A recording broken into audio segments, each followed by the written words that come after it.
वृद्धावस्था की कहानी। बेटा, मम्मा ये बताओ, दादा दादी आपको बहुत परेशान करते हैं ना?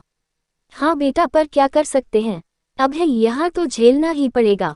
पर क्यों मम्मा, क्यों झेलना पड़ेगा? तुम नहीं समझोगे, रहने दो। एक काम करते हैं मम्मा, इन दोनों को चाचा चाची के घर भेज देते हैं। वो वहाँ 2 दिन भी नहीं रह पाएंगे बेटा। चाची तो दादी को देखते ही तुनक जाती है और चाचा तो तुम्हारे चाची के पल्ले से ऐसे बंधे हैं कि वो उतना ही सुनते हैं जितना चाची कहती है। वहाँ इनका कोई गुजारा नहीं होने वाला। तो बुआ को बोल दो ना, ये उनके भी तो माँ पापा है ना, वो ही ले जाए कुछ दिनों के लिए इन दोनों को।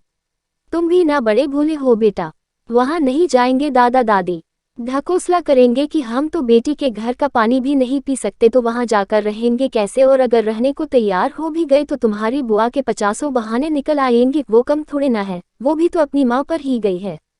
क्या मम्मा, मतलब कोई इन्हें अपने साथ नहीं रखना चाहता? एक काम करो मम्मा, इन्हें वहाँ पहुँचा दो। वो मैंने टीवी पर देखा था, कुछ ओल्ड एज होम टाइप से है। अरे वो जो उस दिन मूवी में आ रहा था, वृद्धाश्रम कहते हैं उसे। मैं भी थक जाती हूँ काम करके, सुबह उठने से सोने तक इनके नखरे झेलना। तौबा तौबा, तब तक आखिर मैं भी कुछ दिन और देख रही हूँ, नहीं तो तुम्हारे पापा से बात करूंगी कि वो इन दोनों को वहीं छोड़ आए। हाँ यही ठीक रहेगा। दादी दिन भर टोकती रहती है, टीवी मत देखो, मोबाइल मत खिलो। मैं बच्चा थोड़े ना हूँ, बड़ा हो रहा हूँ मैं, समझदार हो रहा हूँ, ये भी कोई बात हुई भला? हाँ, अरे मेरा राजा बेटा, इतना गुस्सा, 10 साल के ही हो अभी, मेरी आंखों के तारे हो तुम।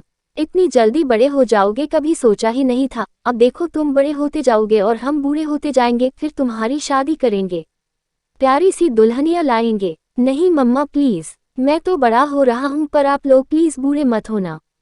हाँ हाँ हाँ, क्यों बेटा, बूढ़ा तो सबको ही होना है एक दिन। पर मम्मा आप लोग बूढ़े हो जाओगे और मेरी वाइफ आएगी तो उसे भी ऐसे ही परेशान होना पड़ेगा ना। वो भी तरह तरह के आइडिया सोचेगी कि कैसे आप लोगों को यहाँ से हटाया जाए। नो मम्मा प्लीज नो, आप भी दादी की तरह हो जाओगी और मेरी वाइफ को परेशान करोगी।